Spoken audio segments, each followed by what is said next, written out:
Hello everyone, स्वागत है सभी का आपको अपने चैनल आज पाठशाला में। कैसे बच्चे? उम्मीद है सभी लोग बढ़िया होंगे, शानदार होंगे। जल्दी से आप हमारे साथ जुड़ जाएं। आज है चैप्टर आपका क्वाड्रेटिक इक्वेशन।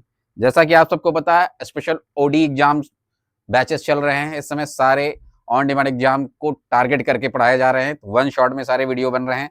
आज चैप्टर आपके सामने है क्वाड्रेटिक इक्वेशन, बहुत ही इंपॉर्टेंट चैप्टर है।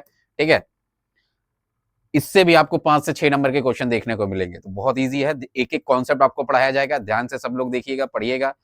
फॉर्मूले पहले मैं पढ़ाऊंगा, इंट्रोडक्शन दूंगा, एक एक प्रॉपर्टी और फॉर्मूले आपको बताऊंगा। स्क्रीनशॉट लीजिए, नोट्स करिए, फिर उसके बाद हम करेंगे पीवाईक्यू। ढेर सारे क्वेश्चंस लेकर आया हूं, जिसमें आपके प्रीवियस ईयर क्वेश्चंस भी हैं, आपके नयास बुक के भी क्वेश्चन हैं, तो टेंशन नहीं लेना, सब कुछ आपको सिंगल प्लेटफॉर्म में मिल जाएगा। चलिए स्टार्ट करते हैं। चैप्टर का नाम है बच्चे आपका क्वाड्रेटिक इक्वेशन। सबसे पहले तो अपन लोग एक समझेंगे क्वाड्रेटिक का मतलब क्या होता है। तो एक ऐसा पॉलिनोमियल, अब पॉलिनोमियल तो क्या होता है? एक पॉलिनोमियल होता है ये बच्चे, अ पॉलिनोमियल हैविंग डिग्री 2, ऐसा पॉलिनोमियल जिसकी डिग्री 2 हो। अब आप कहेंगे डिग्री क्या होता है? Degree is highest power of variable. क्या होता है डिग्री बच्चे? हाईएस्ट पावर ऑफ वेरिएबल होता है। किसी भी वेरिएबल की सबसे बड़ी पावर को डिग्री कहते हैं। तो आपको इस पूरे चैप्टर में 2 से बड़ा पावर कहीं नहीं दिखेगा वेरिएबल का। तो क्वाड्रेटिक पॉलिनोमियल एक ऐसा क्वाड्रेटिक इक्वेशन एक ऐसा पॉलिनोमियल होता है जिसकी डिग्री 2 होती है। इसका स्टैंडर्ड फॉर्म क्या होता है बच्चे? इसका स्टैंडर्ड फॉर्म क्या होता है? तो बच्चे इसका स्टैंडर्ड फॉर्म होगा ax² plus bx plus c बराबर 0। इक्वेशन है तो बराबर 0 लिख देंगे, तो इक्वेशन को यही शो करता है कि LHS होगा, एक RHS होगा, तो ये पूरा इक्वेशन कहलाता है। स्टैंडर्ड फॉर्म का मतलब यहाँ ये है कि आपको क्वाड्रेटिक इक्वेशन इसी फॉर्म में नजर आएगा। वेयर एक चीज और समझ लीजिए, a does not equal to 0। a कभी 0 नहीं होगा, b और c 0 हो सकते हैं, b और c की वैल्यू 0 हो सकते हैं, a कभी 0 नहीं होगा। क्योंकि बच्चे अगर a 0 हो गया तो पूरा x² ही नहीं रहेगा, और x² नहीं रहेगा तो फिर क्वाड्रेटिक इक्वेशन कहां? तो b and c can be 0 but a ने कैन नेवर बी 0। याद रखिएगा इस पॉइंट को। जैसे मैं आपको एक एग्जांपल दूं, 2x², तो ये क्वाड्रेटिक इक्वेशन है, बिल्कुल है। ठीक है, बस सिंगल टर्म का है, मोनोमियल है, सिंगल टर्म का है, क्वाड्रेटिक इक्वेशन है ना। बस यहाँ बी सी टर्म नहीं है, तो बी और सी की वैल्यू 0 है। लेकिन कहीं ऐसा नहीं हो सकता कि आपके सामने मैं लिख दूं 5x और आपसे पूछ लूं क्या ये क्वाड्रेटिक इक्वेशन है? बिल्कुल नहीं, क्योंकि x² वाला टर्म ही नहीं है। आ रही बात समझ में? ये इसका स्टैंडर्ड फॉर्म होता है, आपको याद रखना है। जहां a कोफिशिएंट है x² का, b कोफिशिएंट है x है, और c कांस्टेंट टर्म है। ये जानना बहुत जरूरी है, क्योंकि आगे अभी इस्तेमाल होगा। उम्मीद है सब लोगों को बातें समझ में आ रही होंगी। आगे बढ़ जाएं क्या? चलिए, तो ये तो हो गया इसका स्टैंडर्ड फॉर्म। अब बात कर लेते हैं कि भैया जो, अच्छा एक चीज और याद रखना, a polynomial having degree 2 highest variable. और एक चीज याद रखिएगा, क्वाड्रेटिक इक्वेशन में कभी भी वेरिएबल की पावर रूट नहीं होनी चाहिए। मतलब वेरिएबल पे रूट नहीं लगा होना चाहिए पावर का। ऐसे वेरिएबल पे रूट अगर लगा है तो फिर वो क्वाड्रेटिक इक्वेशन नहीं है, क्योंकि यहाँ होल नंबर की बात हो रही है बच्चे। बात समझ में आ रही? बात, ये चीजें आपको ध्यान रखनी है। आई बात समझ में? क्या नंबर वंबर पे रूट लगाओ चल जाएगा, पावर नेगेटिव भी नहीं होगा, ये सब तो पढ़े नहीं, तो फिर वो पॉलिनोमियल ही नहीं होता, हो तो बात ही खत्म। अब इसका ग्राफ कैसा होता है? किसी क्वाड्रेटिक इक्वेशन का ग्राफ कैसा होता है? तो याद रखिएगा, graph of quadratic equation is parabola. कैसा ग्राफ होता है? पैराबोला होता है। अब पैराबोला क्या होता है? तो बच्चे पैराबोला इस शेप को या ऐसे बना हो या तो ऐसे बना हो, दोनों शेप को पैराबोला ही बोलते हैं। ये जो शेप कहलाता है ये पैराबोला होता है। देखिए ग्राफ के कई शेप होते हैं, अगर सीधा लाइन है तो स्ट्रेट लाइन है ना, पैराबोला इसको बोलते हैं। हाइपरबोला भी होता है, हायर क्लासेस में आप लोग पढ़ेंगे। तो याद रखिएगा, कभी एक नंबर में पूछ लेता है कि भैया ग्राफ ऑफ क्वाड्रेटिक इक्वेशन क्या होगा? पैराबोला होगा। क्या होगा बच्चे? पैराबोला होगा। अब इसमें दो होता है, एक पैराबोला, दो टाइप होता है। एक पैराबोला ओपन अपवर्ड होता है, ओपन अपवर्ड होता है ना। व्हेन, कब होगा parabola open upward? When a की वैल्यू ग्रेटर देन 0। मतलब यहां जो ये a है ये पॉजिटिव हो तो बच्चे पैराबोला ओपन अपवर्ड होता है, ऊपर की तरफ खुला होगा ऐसा। लेकिन अगर अगर पैराबोला ओपन डाउनवर्ड हो बच्चे, पैराबोला ओपन डाउनवर्ड हो तो क्या होगा बच्चे? पैराबोला ओपन डाउनवर्ड होगा तो a की वैल्यू क्या होगी बच्चे? लेस देन 0 होगी। दैट इज नेगेटिव वैल्यू जब a की आ जाए। तो कुछ इस प्रकार से ग्राफ बनेगा, नीचे की तरफ पैराबोला ओपन डाउनवर्ड हो जाएगा। ये चीजें आपको ध्यान रखनी है, ये चीजें आपको ध्यान रखनी है। उम्मीद है सब लोगों को बातें समझ में आ रही होंगी। क्वाड्रेटिक इक्वेशन क्या है? ऐसा पॉलिनोमियल जिसकी डिग्री 2 हो। इक्वेशन का मतलब एलएचएस आरएचएस होता है, सेपरेटेड बाय इक्वल टू होता है दोनों तरफ, है ना, एलएचएस आरएचएस ये सब इक्वेशन को फॉर्म करते हैं। स्टैंडर्ड फॉर्म होता है ax square plus B X plus C, ये जानना जरूरी है, आगे इस्तेमाल होगा। ग्राफ कैसा होता है ये आपको बता दिया गया। अब आता है रूट्स क्या होते हैं क्वाड्रेटिक इक्वेशन के, जरा ये देख लेते हैं बच्चे। रूट्स ऑफ क्वाड्रेटिक इक्वेशन क्या?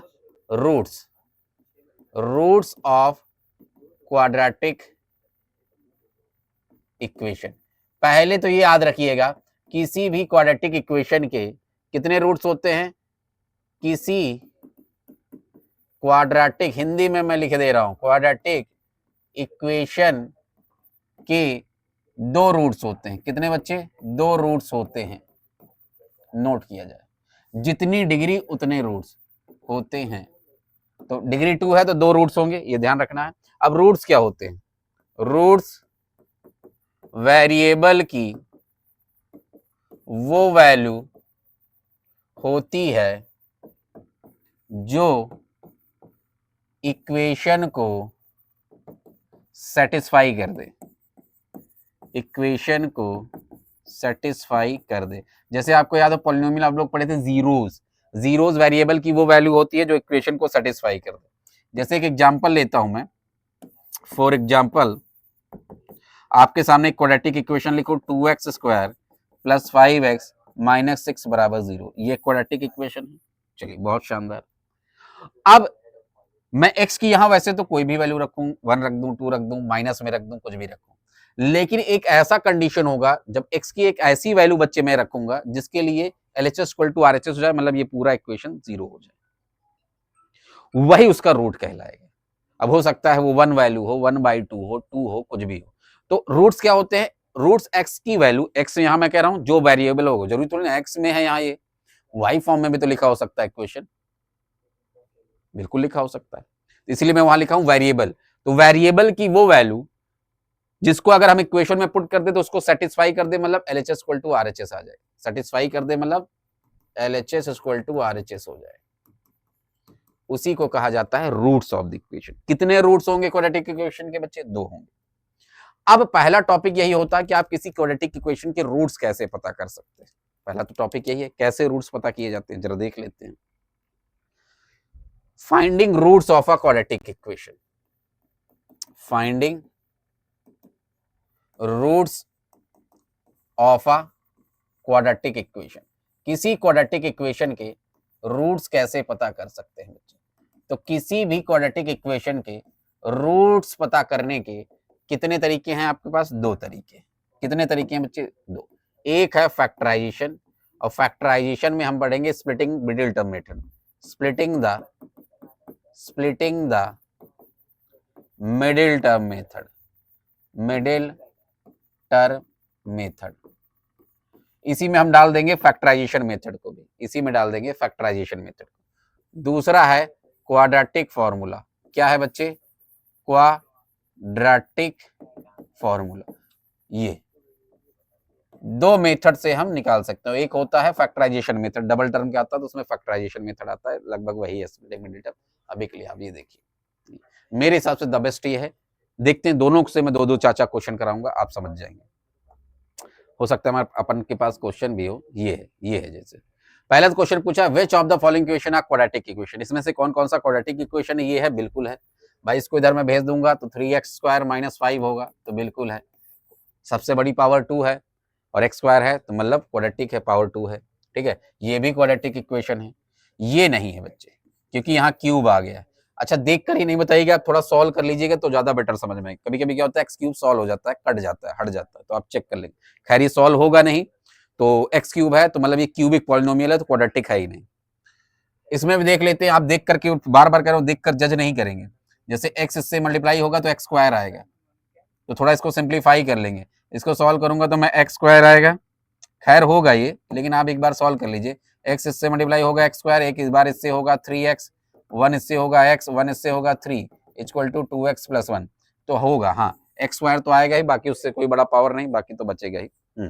तो होगा ये भी, ये होगा कि नहीं? तो इसको आप सिंप्लीफाई कर लीजिए, ये आ जाएगा एक्स स्क्वायर, है ना, 1 अपॉन में x equal to 5 upon 2, cross multiply करेंगे तो ये भी हो जाएगा, क्रॉस मल्टीप्लाई कर देंगे बच्चे तो ये भी हो जाएगा, ठीक है।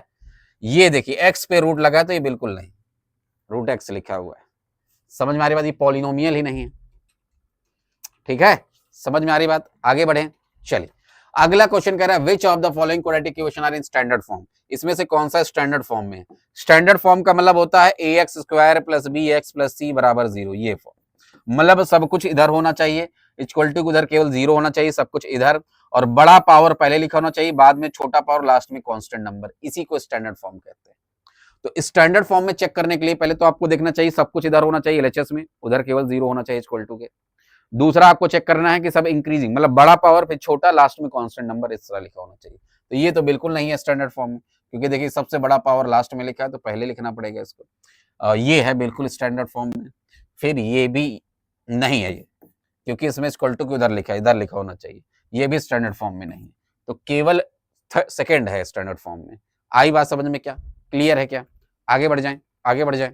चलिए स्टैंडर्ड फॉर्म में लिखते कैसे हैं, तो आप रीअरेंज कर देते हैं, जैसे ये नहीं है ना तो आप इसको रीअरेंज कर देंगे, जैसे 5x स्क्वायर पहले लिख देंगे, 3x स्क्वायर बाद इसी में लिखा जाएगा, लास्ट में आपका आ जाएगा कांस्टेंट नंबर दैट इज 2 बराबर 0, तो ये स्टैंडर्ड फॉर्म हो जाता है इसका। और याद रखिएगा जब भी आप जगह चेंज करेंगे तो साइन नहीं चेंज होता, मतलब ये जो पॉजिटिव है तो पॉजिटिव ही रहेगा, अगर ये यहाँ नेगेटिव होता तो अपना नेगेटिव साथ में लेकर जाता, समझिए इस बात को, ठीक है, समझ में आ रही बात। चलिए अब किसी क्वाड्रेटिक इक्वेशन को सॉल्व कैसे करेंगे, सॉल्व कैसे करेंगे, ये तो बहुत आसान दिया गया है, ये तो डायरेक्ट सॉल्व हो जाएगा, x माइनस 4 एक ब्रैकेट में दिया गया है, x प्लस 3, सॉल्व करने का मतलब होता है x की वैल्यू लाइए, तो आप डायरेक्ट कंपेयर कर लीजिए, ऑलरेडी फैक्टराइज फॉर्म में, तो x माइनस 4 बराबर 0 लिखूंगा तो x बराबर 4, एक ये वैल्यू आ गया, एक बार इसको कंपेयर कर लूंगा 0 से, तो x प्लस 3 बराबर 0, तो x इक्वल टू माइनस 3 आ गया। लेकिन आपको इस तरह का क्वेश्चन नहीं पूछेगा, आपको इक्वेशन दिया होगा उससे आपको सॉल्व करना होगा, है ना, ये तो बच्चों वाला क्वेश्चन, जैसे ये लिखा है, चलिए लिखा है 6x square plus 7x minus 3, आपको इसको सॉल्व करना है। अब देखिए इसको हम दो तरीके से सॉल्व कर सकते हैं, अब इससे पहले मैं जरा 2-3 और अपनी तरफ से टाइप बता दूं, फिर इसको मैं सॉल्व कराता हूं। मान लीजिए बच्चे आपको क्वेश्चन दिया गया है 2x स्क्वायर और क्या दे दें, माइनस 8 दिया गया है, और आपसे मैं कह दूं कि भैया जरा इसके रूट्स पता करिए, सॉल्व लिखा हो या फाइंड द रूट्स, दोनों केस में वही बात, सॉल्व बोले या फाइंड द रूट्स बोले वही बात। तो ये डबल टर्म का है, ये कैसा क्वाड्रेटिक इक्वेशन है, डबल टर्म का, कितने का है, डबल टर्म। तो जब भी डबल टर्म का आपको क्वाड्रेटिक इक्वेशन आ जाए, काफी बच्चों को प्रॉब्लम आती है, ऑफलाइन बैचेस में भी हम देखते हैं डबल टर्म के क्वेश्चन सॉल्व करने में उनको बहुत दिक्कत आती है। तो डबल टर्म में दो टाइप होते हैं, एक टाइप है कि एक वेरिएबल वाला एक कांस्टेंट टर्म है, दूसरा टाइप होता है कि दोनों वेरिएबल हो, जैसे 2x स्क्वायर माइनस 4x, ये तो डबल टर्म में दो टाइप है, एक दोनों वेरिएबल वाला और इस एक में एक वेरिएबल एक कांस्टेंट नंबर वाला। इस तरह के क्वेश्चन में करना क्या है, जब भी आपको एक वेरिएबल एक कांस्टेंट नंबर वाला दिया हो तो कांस्टेंट नंबर उधर भेज दिया करिए, 2 से अगर ये सिंप्लीफाई हो रहा है तो सिंप्लीफाई कर दीजिए, x बराबर 4 आ गया, स्क्वायर उधर जाएगा, रूट लगेगा। अब याद रखिएगा इस चैप्टर में रूट के अंदर से जो भी वैल्यू निकलेगा बच्चे उसमें प्लस माइनस दोनों होता है, तो रूट 4 की वैल्यू क्या होगी 2, तो प्लस माइनस 2 लिखेंगे। याद रखिएगा इस चैप्टर में जब भी रूट के अंदर से वैल्यू कोई निकलेगा तो अब उसमें प्लस माइनस दोनों साइन लगाएंगे, क्योंकि रूट के अंदर जो नंबर होता है वो दोनों होता है, पॉजिटिव भी और नेगेटिव, तो ये याद रखिएगा प्लस माइनस 2, मतलब एक प्लस 2 हो जाएगा एक माइनस 2 हो जाएगा, क्योंकि क्वाड्रेटिक इक्वेशन चल रहा है तो एक्स की दो वैल्यू आएगी ना, तो वो एक होगा, एक प्लस 2 एक माइनस 2। उसी प्रकार से अगर आपको डबल टर्म का क्वाड्रेटिक इक्वेशन गिवन है, दोनों वेरिएबल वाला है, तो कैसे करेंगे, तो आप पहले दोनों से कॉमन लेंगे, इसको कैसे अप्रोच करेंगे, कैसे सॉल्व करेंगे, दोनों से कॉमन लेंगे, दोनों में नंबर में 2 कॉमन है और x कॉमन, x में कॉमन लेना उम्मीद है मुझे सबको आता होगा, तो यहां बचेगा x माइनस, यहां से 2 कॉमन लेंगे तो 2 बचेगा, अरे 4 से 2 कॉमन लोगे 2 बचेगा ना, डिवाइड करते हैं जब कॉमन लेते 2 2 जा 4, और x तो पूरा कॉमन आ गया तो कुछ नहीं बचेगा, केवल ये बचेगा। अब आपको इस तरह दो टर्म मिल जाएंगे, एक आप इसको 0 से कंपेयर कर लेंगे, जो बाहर लिखा है 2x बराबर 0, तो x बराबर कितना आ जाएगा 0, और याद रखिएगा इस तरह के क्वेश्चन में एक तो 0 आना है, एक वैल्यू x की 0 ही आएगी, और एक बार ये जो ब्रैकेट में लिखा है x माइनस 2 बराबर 0, इसको कंपेयर कर लेंगे तो x बराबर 2 आ जाएगा। तो ये मैं आपको बता दिया जो मेरे मन में विचार आया था कि कभी भी डबल टर्म के आपको आए तो ये इस तरह आपको सॉल्व करना है, इस तरह अप्रोच करना है। अगर एक वेरिएबल कांस्टेंट वाला है तो ऐसे करना है, दोनों वेरिएबल वाला है तो ऐसे करना है। उम्मीद है बातें समझ में आ रही हैं। अब बात कर लेते हैं ये ट्रिपल टर्म वाला। तो बच्चे इस क्वेश्चन को अपन लोग सॉल्व कर सकते हैं दो मेथड से, that is splitting middle term और एक क्वाड्रेटिक फॉर्मूला। यहां तो फैक्टराइजेशन मेथड से बोला, वही है स्प्लिटिंग मिडिल टर्म कर देंगे, फैक्टराइज भी कर सकते हैं, स्प्लिटिंग मिडिल टर्म ही है वो, चलिए समझ लेते हैं। सबसे पहले आप चेक करते हैं स्टैंडर्ड फॉर्म में लिखा है कि नहीं, ये तो पहला ही नियम है। सबसे पहले आप इक्वेशन को चेक करेंगे स्टैंडर्ड फॉर्म में है कि नहीं, सबसे बड़ा पावर छोटा, फिर लास्ट में कांस्टेंट नंबर। अगर स्टैंडर्ड फॉर्म में नहीं है तो आपको फिर रीअरेंज करके पहले उसको स्टैंडर्ड फॉर्म में लाना पड़ेगा। तो ये ऑलरेडी स्टैंडर्ड फॉर्म में है। फिर क्या करेंगे, स्प्लिटिंग मिडिल टर्म करने के लिए आपको क्या करना पड़ता, नाम ही है स्प्लिटिंग मिडिल टर्म, मतलब बीच वाले टर्म को तोड़ना है। अब समझिए कैसे तोड़ते हैं, कैसे पता करते हैं, ध्यान से समझने की कोशिश करिएगा। अपन लोग बच्चे क्या करेंगे कि इसका मल्टीप्लीकेशन चेक करते हैं, ए और सी का। याद रखिएगा ए और सी का मल्टीप्लीकेशन दैट इज 6 इंटू -3। तो मल्टीप्लाई करने में कितना आना चाहिए, -18, और ऐड करने में बीच वाला नंबर चेक करते हैं +7। ऐसा दो नंबर बताइए जिसको मल्टीप्लाई कर दें तो -18 और ऐड कर दें तो +7 आ जाए।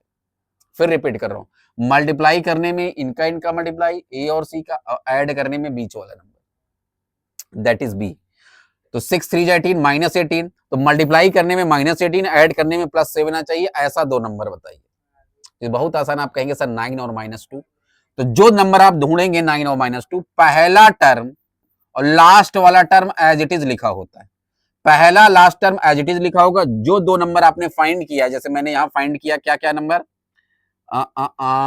9 और -2, उन दोनों को आप बीच में लिख देते हैं। चाहे जिसको पहले लिखिए उससे कोई फर्क नहीं पड़ता। लेट्स से मैं 9 को पहले लिख दे रहा हूं, तो 9 जो भी वेरिएबल है वो लगा देते हैं। जैसे x है तो x लगा देंगे। समझ में आ रही है बच्चे बात, x है तो x मैंने लगा दिया। 6 स्क्वायर प्लस 9x स्क्वायर, एक मैंने ढूंढा है 2x -2x। समझ में आ रही बात। तो पहला last term as it is लिखा होता है। जो नंबर अपन ने ढूंढा है उसको बीच में x में अगर है इक्वेशन तो x लगा के लिख देते हैं, y में है तो y लगा कर लिख देते हैं। अब ग्रुपिंग कर लेंगे। देखिए ये दो पेयर बन रहा है, इसमें से कॉमन लेंगे। इन दोनों में क्या कॉमन है, 3x, यहां बचेगा 2x, यहां बचेगा 3। अरे नंबर में दोनों में क्या कॉमन है, 3। जब भी कंफ्यूजन हो एलसीएम लेने में नंबर में, आप दोनों का एचसीएफ लिया करिए। दोनों का ऐसा बड़ा नंबर जो दोनों को डिवाइड कर दे। तो 3 से बड़ा कोई नंबर नहीं जो दोनों को डिवाइड कर दे, ठीक है। अब फिर डिवाइड कर दिया करिए। अब यहां कुछ कॉमन नहीं है। अरे 2x और 3 में कुछ भी कॉमन है, जहां कुछ कॉमन नहीं है 1 लेते हो। दोनों माइनस में तो -1 कॉमन लेंगे, अंदर बचेगा 2x + 3। एक चीज बता दे रहा हूं, एक चीज और बता दे रहा हूं, ऑलवेज यहाँ जो ब्रैकेट बनेगा इस केस में वो हमेशा इक्वल आना चाहिए। अगर इक्वल आ रहा है तो आप सही चल रहे हैं, अगर इक्वल नहीं आ रहा है तो आप गलत है। ऑलवेज ब्रैकेट में जो वैल्यू आएगी वो इक्वल होनी चाहिए। यहाँ इक्वल है तो मतलब सही है। एक ये ब्रैकेट वाली वैल्यू लिख लेते हैं और एक इसको ब्रैकेट में डाल देते हैं। एक दोनों ब्रैकेट में से वैल्यू लिख देते हैं, एक इसको ब्रैकेट में डाल लेते हैं। अब काम अपना बन गया। एक बार इसको कंपेयर कर लेंगे 0 से, तो 2x + 3 बराबर 0, तो x बराबर आ जाएगा -3/2। एक वैल्यू ये। इसको सॉल्व कंपेयर कर लूंगा तो 3x - 1 बराबर 0, तो x बराबर आ जाएगा 1/3। एक वैल्यू ये है। अपन को दो वैल्यू मिल गई x के। यही तो पूछा था, यही तो पूछा था, यही तो पूछा था।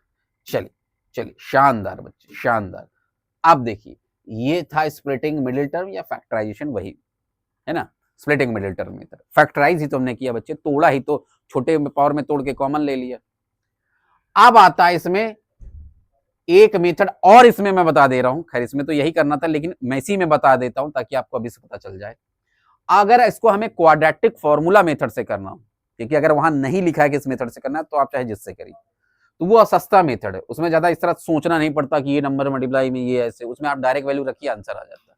इसलिए वो बनाया गया था। उसको श्रीधराचार्य रूल भी कहते हैं, हमारे एक इंडियन मैथमेटिशियन है, उन्होंने ही दिया था। पहले तो आपको फॉर्मूला याद करना है। फॉर्मूला होता है quadratic formula -b ± √b² - 4ac upon में 2a होता है बच्चे। ये ठीक है, ये क्वाड्रेटिक फॉर्मूला है। आपको अब ये याद करेंगे आप 2 4 5 दिन धीरे धीरे करेंगे, याद हो जाएगा। बैठ के रटने की जरूरत नहीं, धीरे धीरे याद हो जाएगा, टेंशन नहीं लेना। अब आप कहेंगे सर एबीसी की वैल्यू यहाँ क्या है, तो याद हो बच्चे, आपको मैंने कहा था स्टैंडर्ड फॉर्म याद करिए, तो आपको स्टैंडर्ड फॉर्म याद होना चाहिए ax square plus bx plus c बराबर 0। इससे कंपेयर करके आप ए बी सी की वैल्यू निकाल लेंगे। तो जैसे यहां कंपेयर करूं तो एक्स स्क्वायर के जो बगल में होता है वो ए होता है, तो ए की वैल्यू अपन को मिल गई बच्चे, यहां से ए की वैल्यू है 6। अगर आप कहेंगे सर एक्स स्क्वायर के बगल में कुछ ना हो तो 1 मानते हैं। यहां एक्स के जो बगल में होता है वो बी होता है विद साइन, तो बी की वैल्यू है 7। अकेला जो नंबर लिखा है जिसके साथ कोई एक्स वाई कुछ वेरिएबल नहीं, अकेला केवल नंबर लिखा है वो कांस्टेंट टर्म सी होता है, दैट इज -3 विद साइन। अब ये वैल्यू उठाकर हम यहां डाल देंगे, तो b की वैल्यू है मेरे पास -7, तो ये हो जाएगा -7 plus minus under root b है 7 का स्क्वायर -4 इंटू a की वैल्यू है 6 इंटू c की वैल्यू है कितना -3 है अपॉन में 2a, मतलब a की वैल्यू है 6 तो 2 इंटू 6। ये कुछ नहीं किया, केवल हमने वैल्यू सब्स्टिट्यूट किया। समझ में आ रही बात? ये हो जाएगा -7 प्लस माइनस 7 का स्क्वायर हो जाएगा 49। अब देखिए ये सब मल्टीप्लाई में है, तो माइनस माइनस मल्टीप्लाई क्या हो जाएगा प्लस, यहाँ साइन प्लस हो जाएगा। ये हो जाएगा 6 3 जा 18, 6 3 जा 18, 18 4 जा चलिए 72, ये आ गया, ये आ गया। तो -7 plus minus under root add करूंगा तो ये आ जाएगा 9 2 11 और ये आ जाएगा 121। अगर आपको पता हो बच्चे ये किसका होता है रूट, अब आपको स्क्वायर रूट याद होना चाहिए, इसलिए पहले से मैं कहा था 30 तक स्क्वायर रूट याद करिए। ये 11 का होता है स्क्वायर बच्चे, तो ये अब याद रखिएगा जो रूट, अब आप कहेंगे सर अपन को x की 2 वैल्यू चाहिए क्योंकि क्वाड्रेटिक इक्वेशन चल रहा है तो x की 2 वैल्यू होगी। तो यहां मैं लिख दे रहा हूं so the 2 values of X are, y होता तो वाई आर लिखते, यहां x है तो एक्स आर।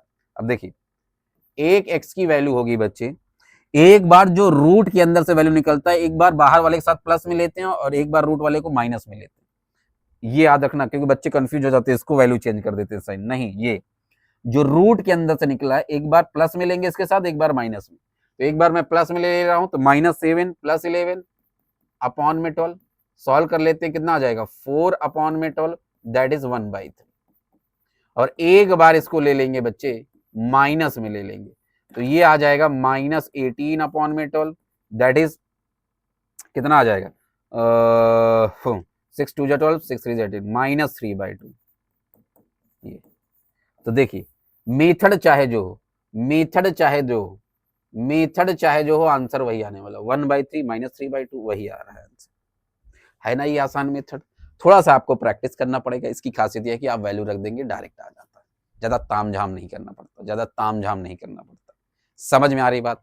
क्लियर है क्या? क्लियर है? आगे बढ़ जाएं। अभी ढेर सारे कराऊंगा, अभी 2-3 क्वेश्चन और कराऊंगा, टेंशन नहीं लेना। अगर इतने में समझ में आ गया थोड़ा बहुत तो आगे और समझ में आ जाएगा। चलिए अगला देख लेते हैं। अगला कह रहा है बच्चे वही using quadratic formula find the roots of the equation. तो मैं दोनों मेथड से कर दूंगा, 6x स्क्वायर -19x प्लस 15 बराबर 0। तो अगर स्प्लिटिंग मिडिल टर्म से करने जाएंगे तो इसका मल्टीप्लाई चेक करते हैं, 15 6 जा 90। पहले देख लीजिए स्टैंडर्ड फॉर्म में है कि नहीं, ये तो बेसिक रूल है, ये स्टैंडर्ड फॉर्म में है ना स्टैंडर्ड फॉर्म में। चलिए तो है ये स्टैंडर्ड फॉर्म में। फिर हम क्या करते हैं, इसका मल्टीप्लाई चेक करते हैं ए और सी का। तो 15 छक्के 90, मल्टीप्लाई करने में +90 आना चाहिए और ऐड करने में बीच वाला कितना -19। ऐसा दो नंबर बताइए जिसको ऐड कर दे तो -19 आ जाए और मल्टीप्लाई कर दे तो 90 आ जाए, उन्हीं दोनों नंबर को बताइए, ऐसा दो नंबर। तो आप कहेंगे सर कौन सा नंबर होगा जिनको मल्टीप्लाई कर दे तो 90 +90, साइन भी ध्यान रखना है, +90 और ऐड करने पे -90, बहुत शानदार। तो आप कहेंगे -10 और -9, -10 और -9, -10 और -9 ऐड करेंगे -19 और मल्टीप्लाई कर देंगे 10 और 9, माइनस माइनस प्लस होता है मल्टीप्लाई ना, तो +90। पहला टर्म और last term as it is लिखा होगा, बाकी जो दो नंबर आपने ढूंढा है दैट इज -9 और -10, उनके साथ x लगाकर लिख देते हैं। अब पहले जिसको बाद में लिखिए उससे कोई फर्क नहीं पड़ता, अब 10 पहले 9 बाद में लिख सकते तो उससे कोई फर्क नहीं पड़ता। अब पेयर बन गया, कॉमन लेंगे, इन दोनों में कॉमन हो जाएगा 3x, यहां बचेंगे बच्चे 2x -3। इन दोनों में क्या कॉमन है -2, अंदर क्या बचेगा, नहीं 5 कॉमन है, क्या कह रहा हूं मैं, -5 कॉमन है, तो अंदर बचेगा बच्चे 2x और -2, कितना, -2। ध्यान से देखिए, कह रहा था ब्रैकेट सेम आना चाहिए। एक मिनट, -3 क्या कर रहा हूं मैं, 15 होगा ना, 5 कॉमन लिया तो 5 3 जा 15, ब्रैकेट सेम होना चाहिए, यही कह रहा हूं, पहचान, ब्रैकेट चेक करते चलिए, सेम आ रहा है मतलब सही चल रहे हैं। एक ब्रैकेट वाला लिख लेंगे बच्चे, एक ब्रैकेट वाला, एक इसको ब्रैकेट में डाल देंगे, दैट इज 3x - 5 बराबर 0। अब कंपेयर कर लेंगे, तो 2x - 3 बराबर 0, यहां से x की वैल्यू आ जाएगी 3/2। इसको मैं कंपेयर कर लूंगा तो 3x माइनस, एक मिनट, 3x - 5 बराबर 0, यहां से x की वैल्यू आ जाएगी 5/3, तो 2 अपन को x की वैल्यू मिलेगी। ये था स्प्लिटिंग मिडिल टर्म। अब आपको इसी को मैं बच्चे क्वाड्रेटिक फॉर्मूला मेथड से करके दिखाता हूं। किससे करके दिखाता हूं, quadratic formula, using quadratic formula. चलिए इस मेथड से आप बार बार फॉर्मूला लिखेंगे ताकि याद हो जाए, क्वाड्रेटिक फॉर्मूला धीरे धीरे याद हो जाएगा आपको। क्या है formula, -b plus minus √b² - 4ac upon में 2a, ये होता है। खैर रूट वाले वैल्यू को, अंदर वाले को डिस्क्रिमिनेंट भी कहते हैं, अभी अलग से मैं पढ़ा दूंगा, टेंशन नहीं लेना। अब b, यहां स्टैंडर्ड फॉर्म क्या है जरा कंपेयर कर लीजिए, तो भैया स्टैंडर्ड फॉर्म है ax², वहां भी लिखा है, अब यहां लिख के कंपेयर कर सकते हैं, कोई दिक्कत नहीं। ax² + bx + c बराबर 0, तो कंपेयर करने पर a की वैल्यू 6 है और b की वैल्यू -19 है और c की वैल्यू 15 है। अब देखिए b की वैल्यू यहां नेगेटिव है, यहां ऑलरेडी माइनस लगा, b की वैल्यू ऑलरेडी माइनस है, तो ऐसे लिखेंगे। अच्छा 19 है ना, एक मिनट 19 है भाई, सॉरी, ये प्लस माइनस √-19 का स्क्वायर -4 इंटू ए, कितना है अपने पास, ए है 6, इंटू सी कितना है 15 है, अपॉन में 2a मतलब 2 इंटू 6। क्लियर है। अब ये ब्रैकेट खोलेंगे तो माइनस माइनस प्लस हो जाएगा, ये हो गया, कोई दिक्कत। 19 का स्क्वायर कितना होता है, 19 का स्क्वायर कितना होता है, पहले तो आपको याद होना चाहिए, पहले तो आपको याद होना ही चाहिए, याद होने को मांगता है ना, है ना, नहीं तो आप फिर बेसिक मेथड तो है ही, बेसिक मेथड में आप ऐसे टिका देंगे 19 का, है ना, ठीक है, इसीलिए मैं कह रहा हूं आपको याद होना ही चाहिए, ठीक है। चलिए तो आ जाएगा 361, सही है, सही है ना, सही है। चलिए आई बात समझ में, क्या क्लियर है। चलिए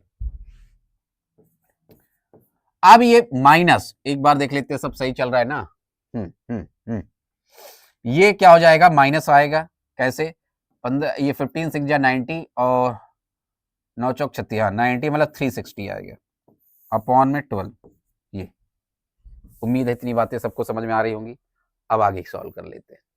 अपने पास आ गया बच्चे 19 प्लस माइनस, अंदर 361 माइनस 60 करूंगा तो √1 बचेगा, नीचे 12। अब आपको पता है कि ये हो जाएगा, √1 की वैल्यू 1 होता है, 1 का रूट करिए स्क्वायर करिए दोनों क्या आएगा, 1 ही आएगा। अब so the two values of x, so the two roots of the x, roots बोलते हैं x की वैल्यू को, r, एक x जो ये 1 निकला, एक बार इसके साथ प्लस में लूंगा और सॉल्व करूंगा तो 20/12 आएगा, दैट इज 5/3 आएगा। और एक बार सॉल्व करूंगा इसको बच्चे, नेगेटिव लूंगा और सॉल्व करूंगा तो अपन को मिल जाएगा 18/12, दैट इज 3/2, तो ये आ जाएगा 3/2। देखिए आंसर वही है, ये मैंने 3/3 लिख दिया क्या, ये 3/2 है, सॉरी भाई ये 3/2 है, तो एक 3/2 आया, एक 5/3, मेथड चाहे जो हो आंसर वही मिलने वाला है, मेथड चाहे जो हो आंसर वही लिखने वाला। अगर वहां आपको नहीं इंडिकेट है कि इस मेथड से करिए तो चाहे जिससे करिए, अगर इंडिकेट है तो उस मेथड से करिए, बात खत्म। उम्मीद है सब लोगों को समझ में आ रही होगी बात, क्लियर है क्या, समझ में आ गई बात।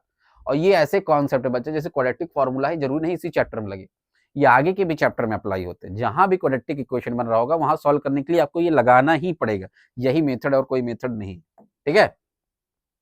अब ढेर सारे क्वेश्चन है, ये तो पहले पूछा which of the following are quadratic equation, तो आपको चेक कर लेंगे, आप क्वाड्रेटिक सॉल्व कर लेंगे। अगर पावर 2 एग्जैक्ट 2 आना चाहिए, 2 से ना ज़्यादा ना कम, हाईएस्ट पावर, तो क्वाड्रेटिक इक्वेशन है। वेरिएबल के ऊपर रूट नहीं लगा होना चाहिए, चेक कर लेना है आपको, नहीं तो नहीं, जैसे ये। ठीक है, समझ में आ रही बात? तो ये आपको चेक कर लेना, इतना तो आप कर ही लेंगे। ठीक है, अब ये फैक्टराइजेशन मेथड से सॉल्व करना है, वही स्प्लिटिंग द मिडिल टर्म से। ये होमवर्क रहेगा, आपको करना है, ये करना है, सबको प्रैक्टिस करना है। अब तो आसान हो गया होगा, है ना? ये आपको क्या कह रहा है, find the value of m for each has equal root. अच्छा, अब अगला टॉपिक आ जाते हैं, जो इस चैप्टर का सबसे इंपॉर्टेंट टॉपिक है, वो है नेचर ऑफ रूट। अगला जो टॉपिक है बच्चे इस चैप्टर का, वो है नेचर ऑफ रूट। उससे क्वेश्चन आता ही आता है, नेचर ऑफ रूट्स। ध्यान से समझिए, नेचर ऑफ रूट्स। अब आपसे कहेगा विदाउट सॉल्विंग, बिना सॉल्व किए नेचर ऑफ रूट बताइए। अभी तक आप जितने भी x की वैल्यू देखें, रूट्स क्या है? रूट्स वेरिएबल की वैल्यू है जो क्वेश्चन को सेटिस्फाई कर रहा हो। अब वो जो रूट की वैल्यू आ रही है, वो क्या क्या वैल्यू होल्ड कर सकती है? तो वैसे तो एनी रियल नंबर हो सकता है, मतलब जो x की वैल्यू आती है बच्चे, वो नेचुरल नंबर हो सकता है, वो रूट में हो सकता है, वो फ्रैक्शन में हो सकता है, वो नेगेटिव में भी हो सकता है। तो आप कह सकते हैं एनी रियल वैल्यू। x की जो वैल्यू आती है वो एनी रियल वैल्यू आती है, एनी रियल वैल्यू। वही हमें यहां अगला टॉपिक पढ़ना है कि अगर आपको कह दे कि आपको कोई क्वाड्रेटिक इक्वेशन दे दे और आपसे कह दे इसका नेचर ऑफ रूट बताइए, बिना सॉल्व किए। भाई एक तरीका आप सॉल्व करके रूट निकालिए, फिर बताइए कि अरे हाँ देख कर ये नेचुरल नंबर है कि रियल नंबर है कि क्या है, इक्वल आ रहा है कि डिस्टिंक्ट आ रहा है, क्योंकि ये भी केसेस आता है। अच्छा, एक चीज और बता दूं, एक्स की वैल्यू डिफरेंट भी आ सकती है। जैसे अभी तक हमने देखा एक्स की वैल्यू डिफरेंट थी, कोई 2/3 थी, कोई क्या थी, अलग अलग आ रहा था ना। जैसे एक एक्स की वैल्यू 5/3 आए, 3/2 आए, तो डिस्टिंक्ट वैल्यू इसको बोलते हैं। डिस्टिंक्ट मतलब 2 डिफरेंट वैल्यू।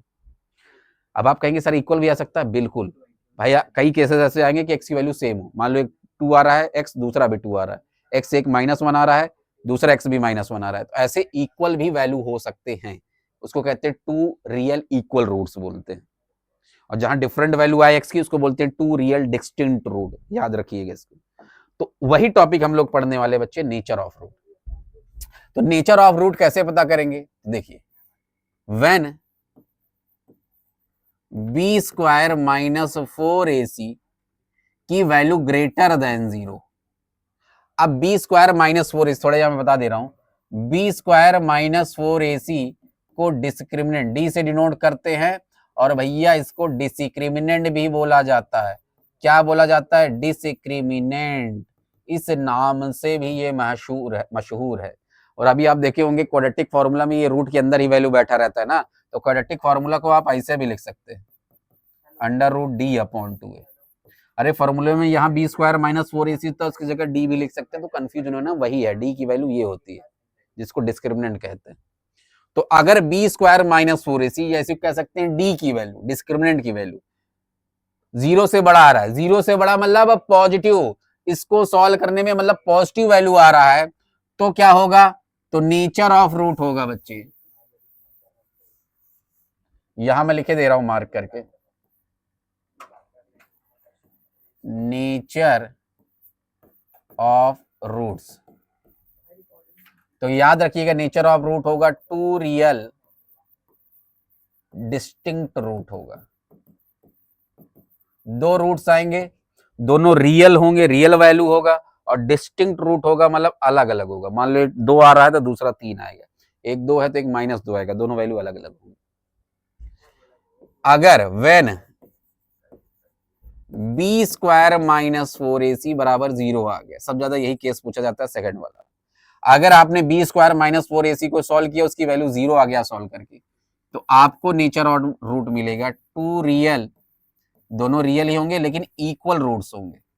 क्या होंगे बच्चे? Equal roots. अगर एक -2 आ रहा है, दूसरा भी -2 हो जाएगा, एक +3 आ रहा है, दूसरा भी +3 हो जाएगा, एक √2 आ रहा है, दूसरा भी √2 हो जाएगा। व्हेन बी स्क्वायर -4ac की वैल्यू लेस देन 0 आ जाए, लेस देन 0 का मतलब इसको सॉल्व करने पे नेगेटिव नंबर आ जाए, तो नो रियल रूट, कोई रियल रूट एग्जिस्ट नहीं करेंगे, नो रियल रूट एग्जिस्ट, बात खत्म। तो इस केस में हम क्वेश्चन को सॉल्व ही नहीं करते। जब कोई रूट ही एग्जिस्ट नहीं करेगा बच्चे, तो आप उसको सॉल्व क्यों करेंगे? तो इन दोनों केस में सॉल्व किया जाता है, इसमें सॉल्व नहीं किया जाता है। ये केस है जब आप सॉल्व करिए बी स्क्वायर -4ac की वैल्यू, और वो बच्चे 0 से लेस देन आ जाए, दैट इज नेगेटिव आ जाए, तो समझ जाइए रूट ही एग्जिस्ट नहीं करेगा, कोई रियल रूट एग्जिस्ट नहीं करेगा। ये बहुत इंपॉर्टेंट है, वेरी इंपॉर्टेंट, मार्क कर लिया जाए, इससे क्वेश्चन आना है, कोई शक नहीं है इसमें। समझ में आ रही बात? स्क्रीनशॉट ले सकते हैं, आगे बढ़े। चलिए अब हम क्वेश्चन करेंगे।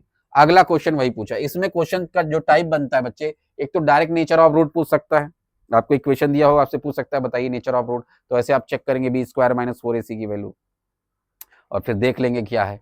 एक होता मिसिंग टर्म, बीच में से कोई टर्म गायब कर देगा, उसको पूछ लेगा और आपको नेचर ऑफ रूट गिवन होगा। जैसे ये क्वेश्चन है, कह रहा find the value of m for which this has equal root. आपको m की, अच्छा इससे पहले एक पहला टाइप ऑफ क्वेश्चन बता दूं, एक इक्वेशन उठा लेता हूं। जैसे लेट्स से मान लेता हूं ये है मेरे पास क्वेश्चन, इसको थोड़ा मैं सिंप्लीफाई करूंगा तो 3x square minus 1 equal to 5x, तो 3x square minus 5x minus 1 बराबर 0। मान लीजिए ये मेरे पास इक्वेशन है और आपसे मैं कह दूं find the nature of root, find the nature of roots of the given equation, दिए गए इक्वेशन का नेचर ऑफ रूट बताना है। तो पहले आप देख लेंगे स्टैंडर्ड फॉर्म में लिखा है कि नहीं, फिर आप बी स्क्वायर माइनस 4ac की वैल्यू निकालेंगे, बी स्क्वायर माइनस 4ac इसकी वैल्यू निकालेंगे, बिना इसके निकाले कुछ पता ही नहीं चलेगा। अब b क्या है, वही स्टैंडर्ड फॉर्म, इसलिए पहले सब कुछ बता दिया गया था। जो x के बगल में होता है वो b होता है, जो x स्क्वायर के बगल में होता है वो a होता है, अकेला नंबर c होता है। तो b की वैल्यू है -5 का स्क्वायर, -4 इंटू a की वैल्यू है बच्चे 3 और c की वैल्यू है -1, -5 का स्क्वायर 25, 4 3 12 के नंबर 12, ये प्लस हो जाएगा क्योंकि पूरा मल्टीप्लाई में है और माइनस माइनस का मल्टीप्लाई प्लस होता है। तो ये आ जाएगा बच्चे, कितना आ गया 37। तो ये क्या आ रहा है, यहां आप लिखेंगे, इस तरह लिखना पड़ेगा properly, since b square minus 4ac क्या आ रहा है, ग्रेटर देन 0 आ रहा है, पॉजिटिव नंबर आ रहा है ना बच्चे सॉल्व करने पर। अगर नेगेटिव आता तो ये कंडीशन बन जाता थर्ड वाला, पॉजिटिव आ रहा है नंबर प्लस 37 आ रहा है, तो क्या ग्रेटर देन 0 है, therefore nature of root is, nature of root will be two real distinct root, two real distinct root, ये ऐसे लिख देते हैं। आई बात क्या समझ में, ऐसे पूरा नंबर मिलेगा आपको। अब ध्यान से क्वेश्चन को पढ़ लेना आपको, फिर आपसे उसमें कह देगा ऑल्सो फाइंड द रूट्स, तो फिर आपको इसको सॉल्व कर लेना है, वही चाहे क्वाड्रेटिक इक्वेशन लगाई चाहे सॉल्व करके x की 2 वैल्यू निकाल लेना। लेकिन अगर केवल पूछा नेचर ऑफ रूट तो इतना करके छोड़ देना। लेकिन आपसे आगे पूछ ले कि इसके रूट्स भी बताइए बच्चे, तो फिर आपको इसको सॉल्व करना है, चाहे क्वाड्रेटिक फॉर्मूला से सॉल्व करिए मेथड से, चाहे स्प्लिटिंग मिडिल टर्म सभी मैंने बताया, फिर सॉल्व करके x की 2 वैल्यू भी निकाल लेंगे। तो ये ध्यान से आपको पढ़ लेना, क्वेश्चन में पूछा कितना है। अब मिसिंग टर्म वाला कैसे करते हैं, तो मिसिंग टर्म में देखिए आपको कह रहा है m की वैल्यू पता करिए, इक्वल रूट्स गिवन है आपको नीचे, तो एज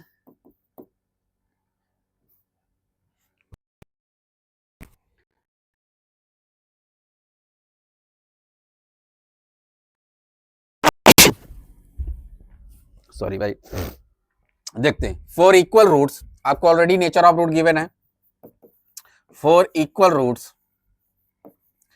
रूट्स के लिए क्या हो जाता है, बी स्क्वायर माइनस 4ac बराबर 0 होता है, इक्वल रूट का यही कंडीशन होता है ना।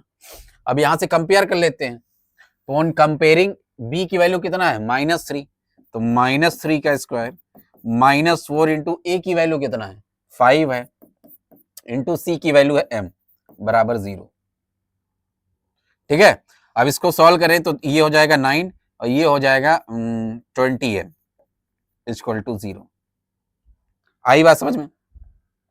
यहां से हमें कुल मिला के m की वैल्यू निकालना, तो ये 9 उधर चला जाएगा, तो -20m equal to -9, minus minus cut गया, m इक्वल टू 9/20 आंसर आ गया। अगर ये कट रहा होता तो हम काट देते, नहीं कट रहा है तो m की वैल्यू 9/20 बस आंसर है, कोई दिक्कत नहीं। समझ में आ रही बात, समझ में आ रही बात, किसी को कोई दिक्कत, किसी को कोई दिक्कत, ठीक है, क्लियर है क्या? तो ऐसे सॉल्व करते हैं। और भी क्वेश्चन देख लेते हैं। अगला कह रहा है इक्वल रूट है तो फिर m की वैल्यू बताओ, तो यहां है अपने पास x square minus mx minus 1, फिर आप लिखेंगे फॉर इक्वल रूट्स, कंडीशन क्या होता है, b square minus 4ac equal to 0। तो यहां से अगर मैं कंपेयर करूं, ऑन कंपेयरिंग b की वैल्यू है -m -4 इंटू एक्स स्क्वायर के बगल में कुछ नहीं तो ए की वैल्यू 1 है, इंटू यहाँ कितना है -1 है सी, तो ये हो जाएगा एम स्क्वायर, ये माइनस माइनस प्लस हो जाएगा, मतलब ये 4 आ जाएगा, और ये हो जाएगा एम स्क्वायर इक्वल टू -4, तो एम इक्वल टू आ जाएगा अंडर रूट, खैर ये इमेजिनरी नंबर बन जाता है लेकिन अभी के लिए हम निकाल लेंगे, तो इसकी वैल्यू आपको पता है एम की वैल्यू दो पॉसिबल वैल्यू होगी, प्लस -2, रूट के अंदर से दोनों वैल्यू निकलता है, मतलब ये +2 की भी वैल्यू भी होल्ड कर सकता है और -2 की वैल्यू भी होल्ड कर सकता है, ठीक है, तो ऐसे आप लिखेंगे। समझ में आ रही बात? क्लियर है? बहुत धमाकेदार शानदार तरीके से आपको बताया जा रहा है, नोट कर सकते हैं इसको, है ना, स्क्रीनशॉट ले लीजिए जो आपको पसंद आए। आगे बढ़े, अगला कह रहा है सॉल्व द क्वाड्रेटिक फॉर्मूला, आपको क्वाड्रेटिक फॉर्मूला का इस्तेमाल करके ये सारे क्वेश्चन सॉल्व करना है, तो ये होमवर्क रहेगा, बहुत आसान है, क्वाड्रेटिक फॉर्मूला का इस्तेमाल करिए और एक्स की वही दो वैल्यू लाना है आपको, सॉल्व का मतलब यही है कि एक्स की दो वैल्यू लाना है। अगला क्वेश्चन देख लेते हैं, कह रहा है two sides of a right angle triangle are इतने एंड इतने, find the value of X and hence the sides of the triangle. ये अब वर्ड प्रॉब्लम है बच्चे, क्या है वर्ड प्रॉब्लम, कह रहा है किसी ट्रायंगल के बच्चे दो साइड्स आपको दिए हुए हैं, लिखा ना the sides of a right angle triangle है, उसके दो साइड्स हैं एक्स माइनस ये, find the value of X and hence the sides of the triangle. The sides of a right angle triangle are x - 1 x + 1। अब देखिए आपको ये समझना है, इसमें अब किसी भी साइड को आपको नहीं मान लेना x - 1, आपको पता है कि राइट एंगल ट्रायंगल में तीनों साइड में सबसे बड़ा साइड हाइपोटेन्यूज होता है, और इन वैल्यूज को देखने पर आपको क्या लगता है कौन सबसे बड़ा वैल्यू है, ये है, क्योंकि भैया ये x है, x से एक घटाया गया और इसमें x में एक जोड़ा गया, तो बड़ी वैल्यू कौन हुई तीनों में, यही तो हुई, तो इसको हम हाइपोटेन्यूज मानेंगे। समझिए, थोड़ा दिमाग लगाना है आपको, x + 1, बाकी परपेंडिकुलर और बेस किसी को भी मान लीजिए, उससे कोई फर्क नहीं पड़ता, किसी को भी मान लीजिए उससे फर्क नहीं पड़ता, तो ठीक है, using Pythagoras theorem, using Pythagoras theorem, इसी दिन के लिए तो ये पढ़ाया गया था पाइथागोरस थ्योरम, जो कि होता है h² = p² + b²। h है अपने पास x + 1, तो x + 1 का होल स्क्वायर इक्वल टू वो है अपने पास x² प्लस दूसरा है x - 1 का होल स्क्वायर, तो यहाँ a + b का होल स्क्वायर लगेगा, तो a² + b² + 2ab, तो 2x आ जाएगा, x², यहाँ लगेगा a - b का होल स्क्वायर, तो x² और +1 - 2ab हो जाएगा। अब देखिए बच्चे, एक x² कट गया, अब इसको उधर ले जाऊंगा मैं, तो x² और ये 1 उधर जाके ये 1 भी कैंसिल आउट हो गया, है ना, तो ये x² बचा, ये 2x उधर जाएगा तो -4x हो जाएगा बराबर 0, ये बन गया। अब इसको सॉल्व करना तो आसान है, ये डबल टर्म का आ गया, देख रहे हैं ना, देख सकते हैं आप, ये डबल टर्म का दोनों वेरिएबल वाला आ गया, तो आपको कैसे सिखाया था डबल टर्म दोनों वेरिएबल, x कॉमन ले लूंगा, तो बचेगा x - 4, क्या बचेगा यहाँ, x - 4 बराबर 0, एक बार इसको कंपेयर करूंगा तो x की वैल्यू 0 आ जाएगी, और एक बार इसको कंपेयर करूंगा तो x - 4 बराबर 0, तो x की वैल्यू 4 आ जाएगी, ये आ जाएगी बच्चे, क्लियर है। अब x 0 तो हो नहीं सकता, चेक कर लिया करिए, यहाँ इस चैप्टर में आपको थोड़ा चेक करते चलना कि कौन सी वैल्यू बिल्कुल नहीं हो सकती, जैसे यहाँ x की वैल्यू 0 और नेगेटिव दोनों नहीं हो सकता, अरे भाई साइड 0 थोड़ी ना हो सकता है, ना नेगेटिव हो सकता है साइड, इतना आपको प्रेजेंस ऑफ माइंड रखना कि कौन सी वैल्यू नेगेटिव नहीं हो सकती ना 0 हो सकती, वो वैल्यू आपको इग्नोर करना है, तो ई वैल्यू तो नहीं लेंगे हम, तो x की वैल्यू अपन लोग 4 लेंगे, तो आपका so the 3 sides of the triangle are, 3 sides triangle के क्या हो जाएंगे, एक हो जाएगा 4, एक हो जाएगा 3 और एक हो जाएगा 5, क्योंकि x 4 आया तो एक घटा देंगे 4 से, एक 4 में एक ऐड कर देंगे, ये मिल जाएगा, क्लियर है, ये आपके 3 साइड्स हो जाएंगे। समझ में आ रही बात, सेंटीमीटर मीटर नहीं दिया तो आप केवल यही लिखा रहेंगे, यहाँ कहीं सेंटीमीटर मीटर का जिक्र किया नहीं, तो आप ऐसे ही लिख देंगे, ठीक है, क्लियर है क्या, समझ में आ गई बात, उम्मीद है सब लोगों को समझ में आ रहा होगा। ऐसे एक क्वेश्चन और कर सकते हैं, ये भी है, यहां देखिए लिखा है 2 कॉन्जिक्यूटिव ऑड इंटीजर, इसमें आप लेट कैसे करते हैं, वर्ड प्रॉब्लम में आपको पहले समझना है, कॉन्जिक्यूटिव मतलब होते हैं, कंजिक्यूटिव मतलब लगातार वाले, अगर केवल बोलता होता कंजिक्यूटिव इंटीजर तो एक x होता है कि x + 1, क्योंकि कंजिक्यूटिव पॉजिटिव इंटीजर का मतलब होता है लगातार पॉजिटिव इंटीजर 1 2 3 4 5 एक के बाद एक होता है, लेकिन अगर ऑड या इवन लिख दे बच्चे तो फिर आपको समझना है, अगर बोला है कंजिक्यूटिव ऑड या इवन पॉजिटिव इंटीजर, तो आपको एक को x माना, एक हो जाएगा x+2, क्योंकि दो की गैपिंग में ऑड या इवन आता है। समझिए प्रेजेंस ऑफ माइंड लगाना, क्या लिखा है, केवल कंसेक्यूटिव इंटीजर लिखा है पॉजिटिव, तो x हो जाएगा, अगला हो जाएगा x+1। लेकिन अगर बोला है कंसेक्यूटिव ऑड या कंसेक्यूटिव इवन पॉजिटिव इंटीजर, तो एक x मानेंगे, एक x+2 होगा, क्योंकि ऑड और इवन दो की गैपिंग में आते हैं। तो यहां लिखने का तरीका यही होगा, let the smaller odd integer be X, हम मान लेते हैं जो छोटा है दोनों में से वो x है, then the larger will be, कितना हो जाएगा, x+2, दो की गैपिंग में आएगा। दोनों इंटीजर में से एक बड़ा होगा, एक छोटा होगा, क्या है, कॉन्सेक्यूटिव ऑड इंटीजर है, तो भैया एक को x मानेंगे, अगला हो जाएगा x+2। अब कह रहा है, ध्यान से पढ़िए, the sum of squares of two consecutive odd integer, दो कॉन्सेक्यूटिव ऑड इंटीजर उनके स्क्वायर का सम, तो पहले स्क्वायर करेंगे, x स्क्वायर और प्लस इसका x+2 का होल स्क्वायर बराबर, दोनों का सम है 290। ध्यान से समझिएगा, ये समझ आ रही बात। अब इसको हम a प्लस बी का होल स्क्वायर लगा के ओपन कर लेंगे ब्रैकेट, दैट इज आ जाएगा +4x, ये 290। अब इसको सॉल्व कर लेंगे, ये हो जाएगा 2x स्क्वायर प्लस 4x, ये +4, ये इधर आएगा -290, स्टैंडर्ड फॉर्म में लिख लेंगे, तो ये बन जाएगा 2x स्क्वायर प्लस 4x, और इससे 2 घटाऊंगा तो माइनस कितना आ जाएगा, -286। अब देखिए, अगर आपको क्वाड्रेटिक इक्वेशन में ऐसा कुछ पैटर्न दिखे कि सभी टर्म एक नंबर से डिवाइड हो सकते हैं, तो आप कर सकते हैं। कंडीशन यही है, सभी टर्म को डिवाइड होना चाहिए एक नंबर से। जैसे ये 2 से सभी टर्म डिवाइड हो जाएगा, थोड़ा इससे छोटा हो जाता है इक्वेशन, कंडीशन यही है कि सभी टर्म डिवाइड होना चाहिए, तो आप कर सकते हैं। तो थोड़ा इससे इक्वेशन क्या हो जाएगा, छोटा हो जाएगा, आपको कैलकुलेशन ईजी हो जाएगा। तो x square plus 2x minus 143 equal to 0। अब आप इसको क्वाड्रेटिक फॉर्मूला लगा के निपटा दीजिए, x की दो वैल्यू आएगा। और याद रखिएगा, x की वैल्यू नेगेटिव आपको नहीं लेना है, क्योंकि पॉजिटिव बोला है, the sum of square of consecutive odd integer. हाँ, तो आप इंटीजर केवल बोला है क्या, तो हाँ फिर ले सकते हैं पॉजिटिव नेगेटिव, है ना। अगर पॉजिटिव बोलता है तो केवल पॉजिटिव लेते हैं, क्योंकि इंटीजर पॉजिटिव नेगेटिव दोनों वैल्यू होती है। उम्मीद है इसके आगे तो आप कर लेंगे, इसको क्वाड्रेटिक फॉर्मूला लगा के सॉल्व करेंगे, x की दो वैल्यू आएगी, उसको इस्तेमाल कर लेंगे। ठीक है, ठीक है। तो थैंक यू एवरीवन, आज के लिए यहीं तक, फिर मिलेंगे अगले वीडियो में। इसके देखिए, आप लोगों को ये लगे कि सर आप क्वेश्चन कम करा रहे हैं, तो अभी तो मैं आप लोगों को केवल चैप्टर पढ़ा रहा हूँ, फॉर्मूले बता रहा हूँ, कॉन्सेप्ट बिल्डअप करा रहा हूँ, उस कॉन्सेप्ट को थोड़ा समझाने के लिए आपको 2-2 4-4 क्वेश्चन हर टॉपिक का करा रहा हूँ। एक साथ जब मेरे 6-7 चैप्टर हो जाएंगे बच्चे आपके मैथ्स के, तो एक मैं मैराथन वीडियो लाऊंगा लगभग 2-2.5 घंटे का, जिसमें आपकी हर चैप्टर के भर के क्वेश्चन, लगभग 10-10 15-15 क्वेश्चन लाऊंगा, फिर एक साथ करेंगे वो, है ना। तो थोड़ा स्पीड अप में हो जाएगा, है ना, क्योंकि आपके एग्जाम नियर बाई है, ऑन डिमांड एग्जाम, तो उसके लिए सब कराया जा रहा है। तो थैंक यू वेरी मच आज के लिए, फिर मिलेंगे अगले वीडियो में, तब तक अपना ख्याल रखिए, सभी को बाय बाय।